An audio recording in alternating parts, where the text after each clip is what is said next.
누가복음 9장 46절에서 마지막 62절까지 신약 성경 108쪽, 제가 가진 성경으로는 108쪽 전후에 있겠습니다. 제가 봉독해 드리겠습니다. 제자 중에서 누가 크냐 하는 변론이 일어나니 예수께서 그 마음에 변론하는 것을 아시고 어린아이 하나를 데려다가 자기 곁에 세우시고 그들에게 이르시되 누구든지 내 이름으로 이런 어린아이를 영접하면 곧 나를 영접하며 또 누구든지 나를 영접하면 곧 나를 보내신 이를 영접함이라. 너희 모든 사람 중에 가장 작은 그가 큰 자니라. 요한이 여짜오되 주여 어떤 사람이 주의 이름으로 귀신을 내어 쫓는 것을 우리가 보고 우리와 함께 따르지 아니하므로 금하였나이다. 예수께서 이르시되 금하지 말라. 너희를 반대하지 않는 자는 너희를 위하는 자니라 하시니라. 예수께서 승천하실 기약이 차감해 예루살렘을 향하여 올라가기로 굳게 결심하시고 사자들을 앞서 보내시며 그들이 가서 예수를 위하여 준비하려고 사마리아인의 한 마을에 들어갔더니 예수께서 예루살렘을 향하여 가시기 때문에 그들이 받아들이지 아니하는지라. 제자 야고보와 요한이 이를 보고 이르되 주여 우리가 불을 명하여 하늘로부터 내려 저들을 멸하라 하기를 원하시나이까. 예수께서 돌아보시며 꾸짖으시고 함께 다른 마을로 가시니라. 길 가실 때에 어떤 사람이 여짜오되 어디로 가시든지 나는 따르리다. 예수께서 이르시되 여우도 굴이 있고 공중에 새도 집이 있으되 인자는 머리 둘 곳이 없도다 하시고 또 다른 사람에게 나를 따르라 하시니 그가 이르되 나로 먼저 가서 내 아버지를 장사하게 허락하옵소서. 이르시되 죽은 자들로 자기의 죽은 자들을 장사하게 하고 너는 가서 하나님의 나라를 전파하라 하시고 또 다른 사람이 이르되 주여 내가 주를 따르겠나이다마는 나로 먼저 내 가족을 작별하게 허락하소서. 예수께서 이르시되 손에 쟁기를 잡고 뒤를 돌아보는 자는 하나님의 나라에 합당하지 아니하니라 하시니라. 아멘. 다시금 누가복음의 말씀으로 돌아가서 하나님의 음성을 듣고자 합니다. 오늘 본문은 6개의 이야기로 구성이 되어져 있습니다. 6개의 에피소드로 그렇게 오늘 말씀이 주어져 있는데요. 그것을 잠깐 살펴보면 첫 번째로는 46절에서 48절까지 누가 크냐, 누가 높으냐라고 하는 문제로 제자들이 언쟁을 하고 다투었던 일이 기록되어 있습니다. 둘째로는 49절에서 50절의 말씀인데요. 어떤 사람이 주의 이름으로 귀신을 내어 쫓는 것을 요한 사도가 보고 자신들과 함께 하지 않는다라고 하는 이유로 그 귀신을 내어 쫓는 일을 하지 말라 금하는 일이 있었습니다. 셋째로 51절로부터 56절까지 이제 갈릴리 사역을 마치고 예루살렘으로 향하여 예수님께서 올라가고 계시는데 그 와중에 사마리아의 한 마을에 가고자 했으나 받아들이지 아니하므로 제자들이 아주 분노하는 그런 일들이 기록되어 있습니다. 넷째부터 6째까지는요 57절로부터 62절까지의 말씀인데 이 단락은 두 구절씩 예수님을 따르고자 하는 세 종류의 사람을 소개하고 그 예수님을 따르고자 하는 세 종류의 사람에게 예수님께서 하시는 말씀, 그 하시는 말씀이 오늘 성경에 기록되어 있습니다. 그러므로 넷째로 말하자면 57절, 58절 예수님을 따르고자 하는 자에게 예수님께서는 인자는 머리 둘 곳도 없다 그렇게 이야기를 하시고요.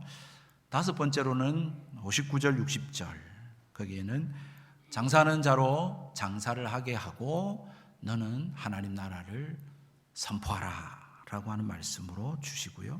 마지막 여섯 번째는 61절, 62절로서 가족들에게 작별 인사하고 오겠다 하는 사람에게 손에 쟁기를 잡고 뒤를 돌아보는 자는 하나님 나라에 합당하지 않다라고 하는 말씀으로 주고 계십니다. 이 6개의 이야기, 에피소드가요, 각각 다른 그런 내용들로 그렇게 구성이 되어져 있지만, 그러나 공통된 주제를 말하고 있습니다. 그 공통된 주제란 무엇일까요?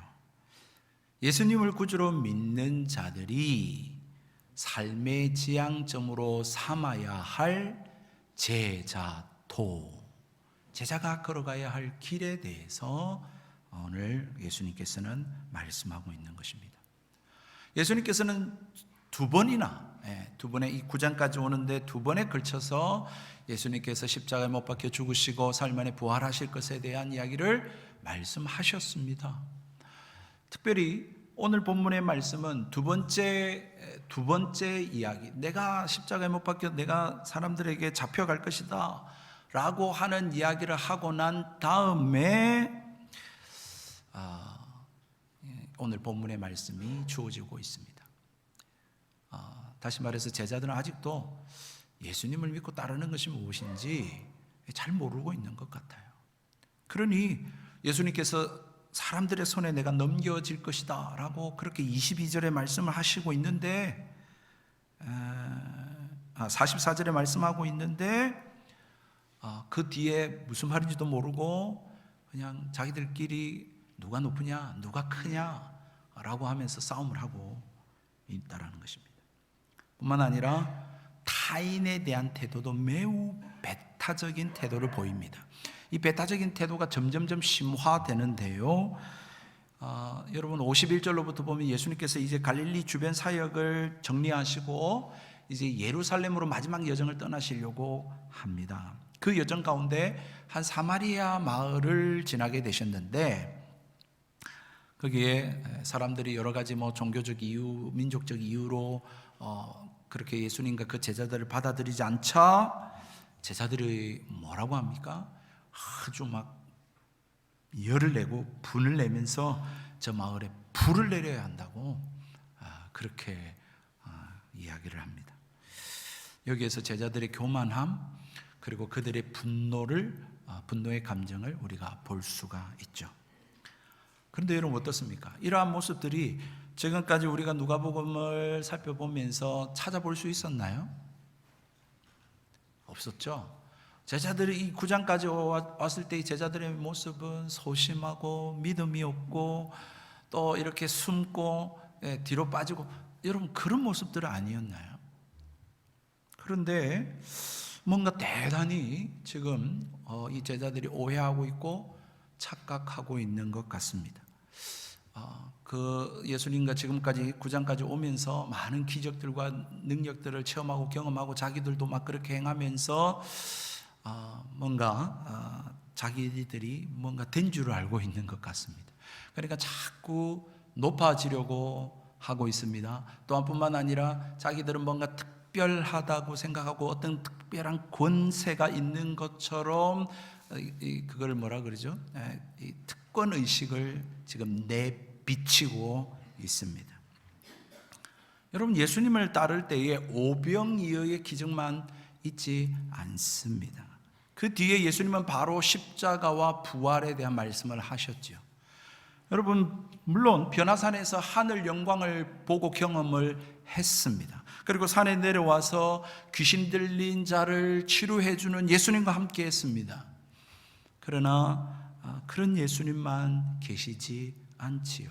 그 뒤에 바로 내가 사람들 손에 넘겨질 것이라고 44절에 말씀하신 그 십자가의 고난을 말씀하신 예수님을 우리는 기억해야만 합니다. 제자들은 그런 의미에서 볼 때 아직까지 인간적인 생각을 던져버리지 못하고 아직도 이 세상적인, 이 세속적인 그러한 가치관 속에 사로잡혀 있다라고 하는 것을 우리는 알 수가 있는 거죠. 아무 생각 없이 그들이 내뱉은 말이고 그렇게 한 행동이었겠지만 그들의 자연스럽게 드러나는 일반적인 그들의 행함을 볼 때 62절에서 말씀하신 것처럼 이들의 모습은 아직까지 하나님 나라에 합당치 않는, 적합하지 않는 그러한 모습임을 적나라하게 보여주고 있다라고 하는 사실인 것입니다. 이러한 제자들에게 예수님께서 오늘 이 말씀들을 주고 계시는 것입니다. 예수님을 믿고 따르는 것이 도대체 무엇인지, 예수님을 따르는 제자는 어떻게 살아야만 하는 것인지, 예수님이 이 땅에 가지고 오신 그 하나님의 나라라고 하는 것이 어떤 나라인지, 우리가 살고 있는 이 세상과 그 하나님 나라가 어떻게 다른지에 대해서 예수님께서는 다시 한 번 더 이 제자도의 말씀들을 주고 계시다는 것입니다. 우리 역시 이 말씀에 귀를 기울여야만 합니다. 6개의 이야기, 6개의 에피소드로 되어 있지만 주제로 보면 세 단락으로 나눌 수가 있는데요. 하나의 에피소드, 그리고 2개의 에피소드의 묶음, 그리고 3개의 에피소드의 묶음, 이렇게 크게 세 묶음으로서 우리가 생각해 보고자 합니다. 첫 번째는 예수님의 제자는 그야말로 낮아짐의 삶을 살아야 한다라는 것입니다. 하나님의 나라는 섬기는 자들의 나라다라고 하는 것을 말씀하고 계십니다. 사람은 항상 높은 곳을 추구합니다. 학교에 들어가자마자 경쟁에 돌입하게 됩니다. 경쟁에서 이겨야 합니다. 이기되 1등을 해야 합니다. 금메달이 아니면 사람들이 기억 잘 하지 못합니다. 군 면제 등과 같은 큰 혜택도 1등이 아니면 받을 수가 없어요. 세상은 1등만 기억하고 이긴 자만 살아남는다라고 하는 이긴 자의 역사라고 말하곤 하죠. 학교뿐만입니까? 직장도 마찬가지고 이러한 이 세상은 말할 것도 없고요. 교회조차도 높아지려고 하는 욕심은 적나라하게 드러나고 있습니다. 참 이런 점을 생각하면 우리가 예수님을 닮아야 되는데 이상하게 우리가 제자들을 너무 닮아 있는 것 같아요. 예수님은 이러한 제자들에게 어린 아이 하나를 곁에 세우시고 이제 가르침을 주십니다. 48절의 말씀이에요. 누구든지 내 이름으로 이런 어린 아이를 영접하면 곧 나를 영접하며 누구든지 나를 영접하면 곧 나를 보내신 이를 영접함이라. 너희 모든 사람 중에 가장 작은 그가 큰 자니라. 이 말씀 무슨 말일까요? 어린아이, 지금도 뭐 그렇습니다만은 이 고대 때는 뭐 말할 것도 없죠. 이 세상에 가장 힘없고 나약하고 무관심의 그런 보잘것없는 대상을 대표하는 자가 바로 어린아이 아니겠습니까? 아무 힘도 없고 영향력도 없고 스스로 뭔가를 할 수도 없는, 그리고 별로 관심 두지 않고 바라보지 않는 그러한 대상, 가장 작은 자의 대표가 어린아이라고 할 수 있습니다. 그럼 영접하다라는 말은 뭐냐? 이 영접이라고 하는 헬라어 단어 데코마이라고 하는 이 단어의 의미는 받아들임입니다. 그런데 이 받아들임이라고 하는 게 단순한 받아들임이 아니라 존중하고 받들어 섬김이라고 하는 뜻을 담고 있습니다. 존중히 여겨서 받들어 섬김의 받아들임이라는 거예요. 이 일을 어떻게 해야 된다고요? 내 이름으로 이 어린아이를 영접하면, 이렇게 말씀합니다. 내 이름이라고 하는 이 의미는 나를 위해서, 나와 관련해서 라고 하는 의미예요. 그럼 정리해 볼까요?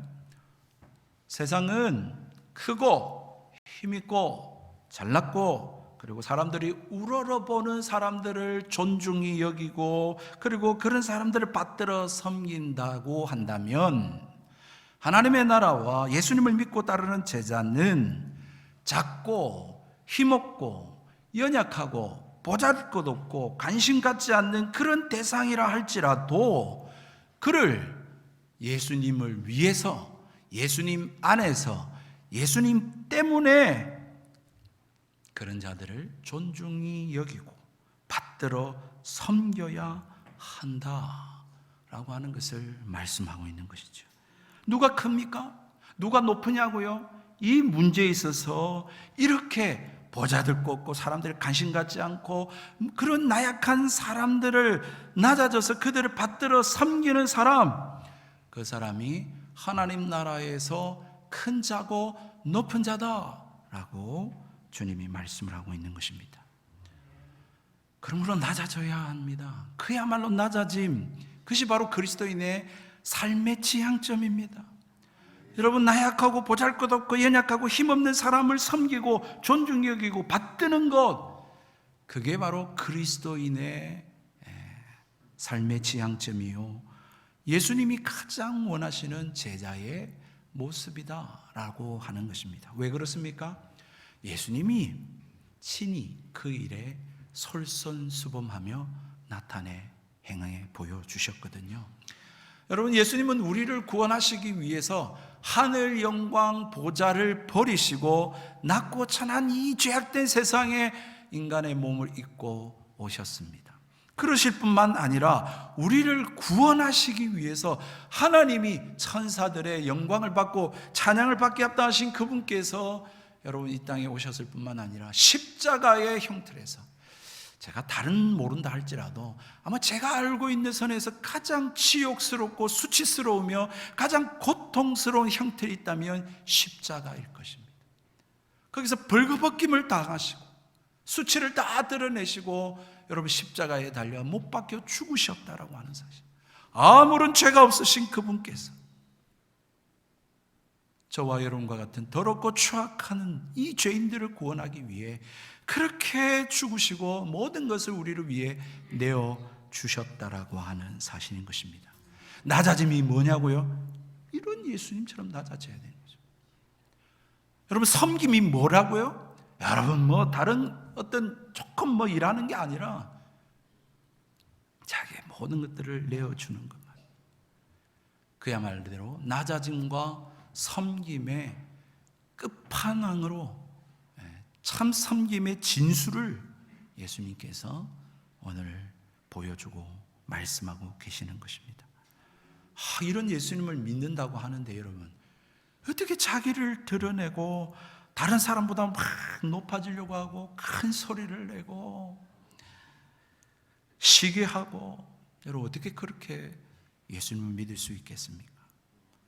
세례 요한이 고백했던 것처럼 예수님은 흥하고 나는 쇠해지는 것이 마땅합니다 라고 하는 마음과 그 삶으로 살아가는 자, 그가 바로 예수님을 믿는 그리스도인들이 아니겠습니까? 따라서 작은 자 한 사람이라도 예수님의 이름으로 섬기는 것, 받들어 존중히 여겨서 섬기는 것, 그것이 바로 예수님을 믿고 이 땅을 살아가는 주님의 백성의 삶의 지향점이라고 하는 것이죠. 이걸 위해서 우리는 기도해야 되고요, 그렇게 내 자신을 쳐서 이 세상에서 존재감 없이 살아야 됩니다. 그때에 주님께서 높여주시고 그런 자들을 하나님이 통하여 일하실 것입니다. 두 번째는요, 예수님의 제자는 포용과 관용 그리고 온유한 자의 마음을 가진 자입니다. 하나님의 나라는 우리가 산상수훈에서도 팔복에서도 잘 알고 있지만 하나님의 나라는 온유한 자의 것입니다. 온유함에 대해서 드릴 말씀이 많이 있지만 오늘 그 시간이 아니기 때문에 그냥 단순하게 우리가 생각해 보면 온유함이란 화가 날 법도 하고 화가 날 이유가 충분히 있음에도 불구하고 그럼에도 분노를 드러내지 않는 것입니다. 여러분, 사람 보통 무시당하면 화를 내고 분노합니다. 또한 자기와 생각이 다르다고 하는 사람, 그리고 나와 함께하지 않는다고 하는 사람에 대해서 우리는 다 그러면 나쁜 편이라고 여깁니다. 남들이 나를 알아주지 않아도 마찬가지예요. 나를 알아주지 않는 그 사람에 대해서 여러분 그냥 있는 사람이 아니라 그 상대에 대해서 적대감을 가져요. 이상하죠. 이 일에 관해서 두 가지 에피소드를 통해서 예수님 말씀해 주고 있습니다. 첫 번째는 예수님의 이름으로 귀신을 내어 쫓는 일을 하는 사람이 있었습니다. 이 사람이 누구인지 정확히 모릅니다. 우리가 이제 누가복음 10장에 가서 살펴보겠지만 12제자 외에 적어도 70명의 사람들에게도 귀신을 내어 쫓는 권세, 또한 병든 자들을 고치는 그러한 자들이, 그러한 권한을 가지고 그 일들을 하는 자들이 있었습니다. 그런데 문제는 이 사도 요한이 이렇게 축기 사역을 하는 이 자에 대해서 금하고 있는 거예요. 하지 말라라고 하고 있는 거예요. 그 이유가 무엇이죠? 예수님을 믿지 않고 따르지 않아서입니까? 예수님을 따르지 않아서라고 되어 있으면 이해가 됩니다. 납득할 수 있어요. 그런데 오늘 성경에 49절에 보니까 우리와 함께 따르지 아니함으로 그렇게 성경에 기록되어 있습니다. 그 사람이 사도 요한에 함께 하자라고 하는 그 제안에 대해서 어떤 이유인지는 모르지만 거절한 것입니다. 우리 제자들과 함께 다니면서 우리 이 일을 하자라고 했는데 뭐 이유가 어떻게 됐는지는 모르지만 어쨌든 그렇게 하지 않았어요. 거절했어요. 그 사람이 누구인지 또 왜 거절했는지 앞서 말씀드린 바대로 우리는 몰라요. 성경에 기록해 놓고 있지 않아요. 그렇기 때문에 성경에 기록해 놓고 있지 않았다라고 하는 것은 그게 핵심이 아니라는 것입니다. 그게 요지가 아니라는 거예요. 성경이 말하고자 하는 바가 아니라는 거죠. 그러면 성경이 말하고자 하는 것은 뭡니까? 바로 그 사람에 대한 이 사도 요한의 태도였습니다. 제자들의 반응이었다라고 하는 거예요. 어떤 반응을 보였습니까? 그거 하지 마. 그렇게 금지시켰다라고 하는 거예요. 자기와 함께 하지 않는다고, 자기 말 듣지 않는다고. 여러분, 축기 사역, 귀신을 내어 쫓는 사역, 그걸 금지했다. 여러분, 누가 그런 권한을 사도 요한에게 주었습니까? 예수님이 준 적이 있나요?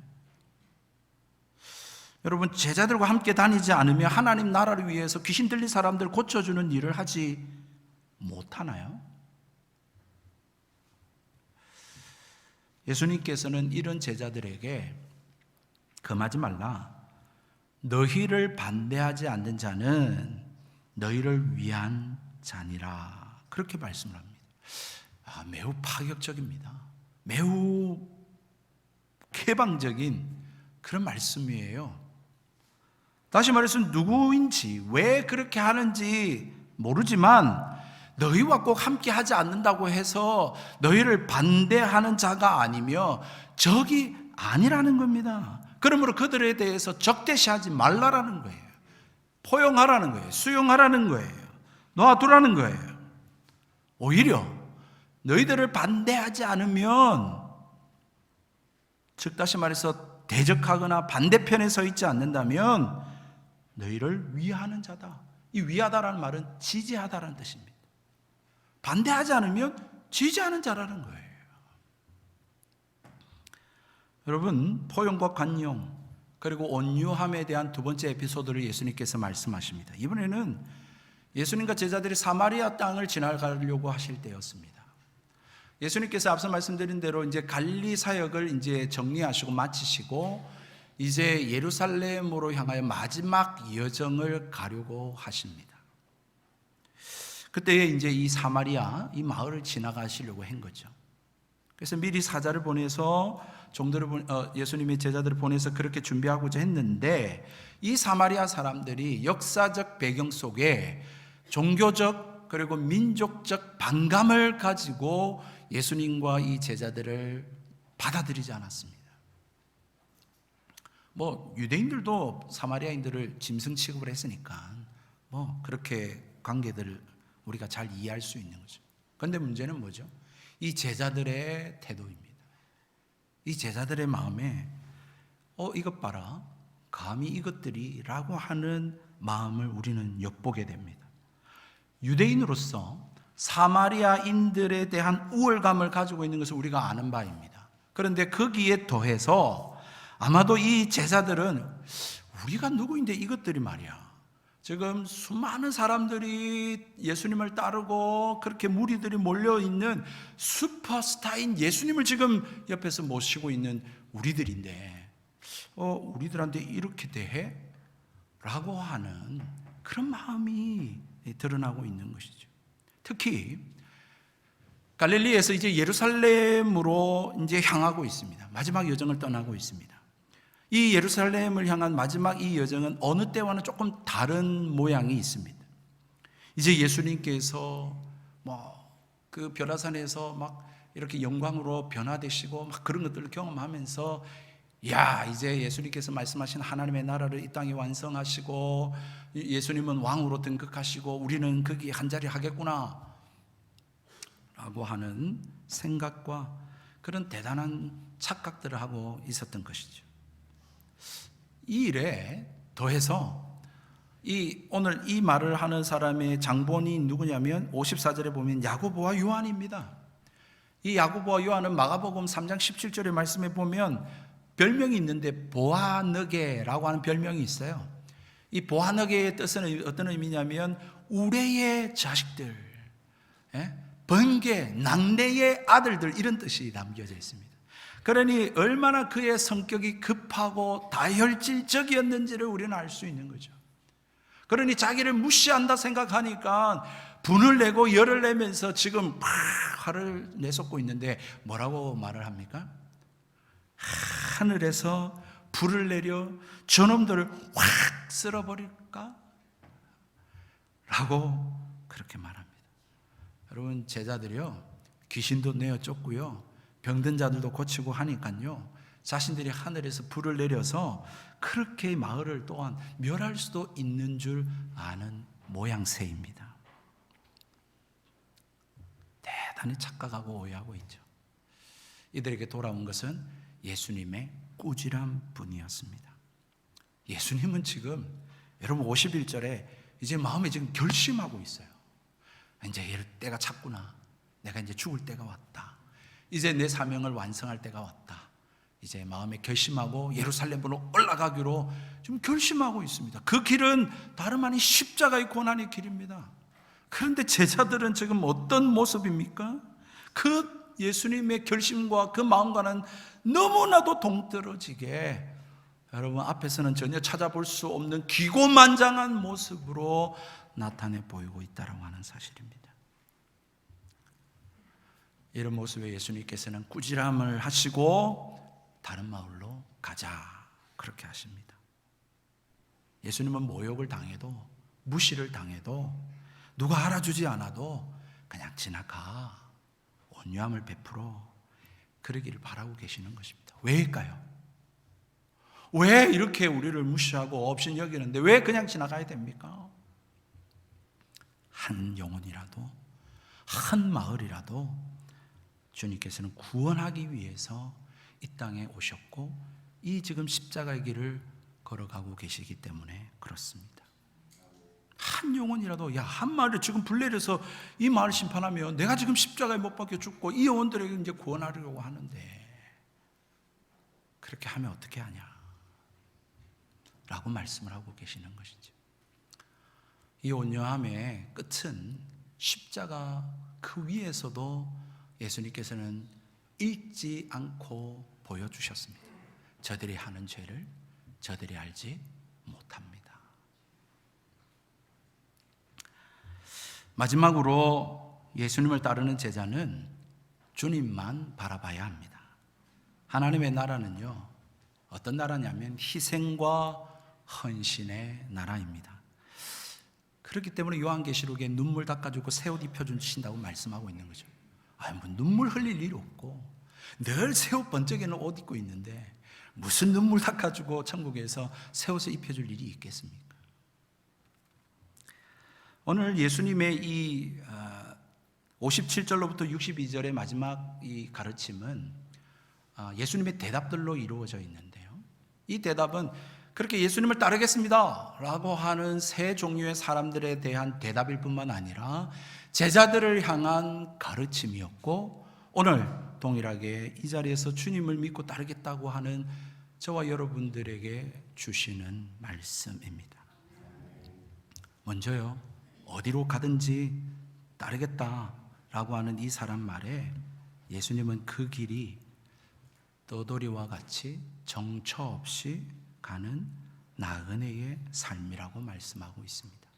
어디 정착해서 화려하게 안락하게 부귀영화 누리며 살아가는 삶이 아니라 늘 떠날 준비하고 늘 주님 앞에 설 것을 생각하면서 주님 나라 위에 사는 이 나그네의 삶이라는 거죠.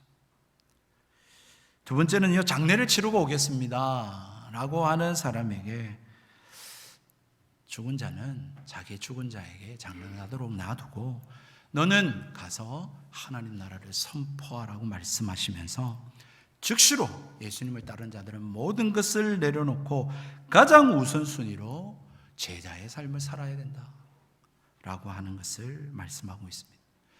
주님을 따르는 삶에 가로막는 일반적인 일이 있든지 아니면 특별한 어떤 인간관계가 있든지 주님을 따르는 일에 가로막는 일이라면 즉시 떠나라고 그렇게 말씀하시며 가장 삶의 우선순위를 주님께 두어야 한다라고 말씀하고 있는 것이죠. 마지막은요, 관계입니다. 부모님들, 가족들한테 인사하고 이제 주님 따르겠습니다. 그렇게 하니 쟁기를 잡고 뒤돌아보는 자는 하나님 나라에 합당치 않아. 그렇게 예수님 말씀하십니다. 두 마음으로서 주님을 섬길 수 없는 거예요. 이 세상 일도 잘하고 그래서 이 세상에서도 복을 받고 주님 나라에서도 복을 받고 여러분 사람들한테 인정받고 또 세상에서도 인정받고 그러면서 또 하나님께 인정받고 우리는 늘 그런 두 마음이 있어요. 그런데 그럴 수 있습니다만 언젠가는 반드시 선택의 기로에 서게 되고 둘 중에 하나를 선택해야 되는 삶에 우리는 늘 놓이게 될 것이라는 것입니다. 그때에는 어떻게 하시겠습니까? 눈앞에 있는 상황을 보느라고 예수님을 보지 못하고 예수님을 따르지 못하는 사람이라면 아무든지 나를 따라오려거든 제 십자가를 지고 나를 쫓으라 라고 했는데 자기를 부인하고 제 십자가를 지고 나를 쫓으라 라고 했는데 그 말씀에도 합당하지 않는 것이죠. 결국 제자는 언제나 예수님께 시선을 고정해야 합니다. 그렇지 않으면 우리는 좌충우돌할 수밖에 없어요. 이 세상의 삶에서 미혹당하고 유혹당할 수밖에 없어요. 그렇잖아요. 우리가 사는 것들이 육신의 정욕과 안목의 정욕과 이생의 자랑 속에 우리가 놓여져 있는데 우리가 시선을 고정하지 않으면 주님을 온전히 따라가는 것은 불가능한 것이죠. 그래서 히브리서 12장의 말씀에도 믿음의 주요 또 온전케 하시는 이인 예수를 바라보라고 말씀을 하고 있는 것이죠. 거기서 바라보다라는 단어의 영어식 표현은 fix on 이렇게 되어 있습니다. 고정시켜라. 우리가 주님께로 고정하고 살지 않으면 곁눈질하면서 살 수밖에 없고 그것에 유혹당하고 미혹당하고 우리는 넘어지고 온전하게 이 말씀대로 살 수 없다라고 하는 사실인 것입니다. 그래서 언제나 예수님께 고정하고 목표를 향해 곧게 나아갈 때 우리는 뒤를 돌아보지 않게 됩니다. 뒤돌아보는 것은 하나님 나라에 합당하지 않는 자입니다. 왜냐하면 우리의 우선순위는 오직 예수 그리스도이시기 때문입니다. 여러분 참 재미난 것은 성경이요, 이 사람들 세 사람들의 그 예수님의 말씀 이후에 어떤 반응을 보였을까? 성경에 기록이 안 돼 있어요. 여러분 손에 쟁기를 치고 뒤를 돌아보는 하나님 나라에 합당하지 않아. 그 이야기 들은 사람은 어떻게 했을까요? 집에 가서 인사하고 따라왔을까요? 아니면 그 말씀대로 그냥 예수님 따라갔을까요? 여우도 굴이 있고 새도 집이 있는데 인자는 머리 둘 곳 없다. 그 이야기 들었을 때 이 사람은 어떻게 했을까요? 머리를 긁적이고 그럼 조금 생각해보고 따르겠습니다 이러지는 않았을까요? 근데 성경이 반응을 보이지 않고 있어요. 왜요? 너희들은 어떻게 하겠냐? 우리에게 질문하고 계시는 거죠. 이것을 읽는 독자들에게 우리에게도 똑같이 질문하고 계시는 것입니다. 나의 방식대로 나의 생각으로 그렇게 주님을 따를 수 없습니다. 예수님의 제자로 살기 위해서는 그분의 방식과 그분의 말씀대로 따라가야 합니다. 참 교회를 보면 이제 세상의 가치에 속고 많이 물들어 있다는 것을 부인할 수가 없죠.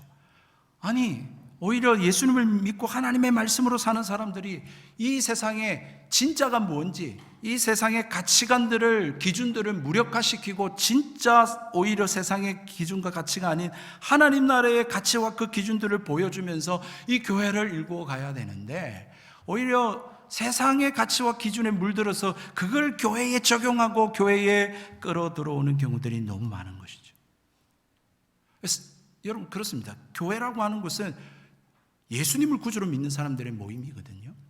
그렇기 때문에 세상 방식, 세상 가치관대로 사는 자들이 아니라 하나님의 말씀에 아멘하고 순종하고 이 말씀대로 살겠다고 하는 자들이 모인 곳이에요. 그러므로 세상과는 달라야 되는 것이죠. 교회만큼은. 그런데 오히려 물들어져서 이 세상의 가치관과 원리들을 이렇게 적용하는 일들을 너무 많이 보게 되는 것이죠. 여러분, 예수님의 제자는 세상의 기준, 세상의 가치관을 거부하는 사람들입니다. 어떻게 해요? 높아짐 대신 낮아짐으로. 여러분, 밖에서는 내가 군에서 스타, 여러분 하늘 별 따기라고 하잖아요. 내가 밖에서는 스타일지라도 교회 오면은 여러분 주차 봉사해야 되는 거예요. 설거지 해야 되는 거예요.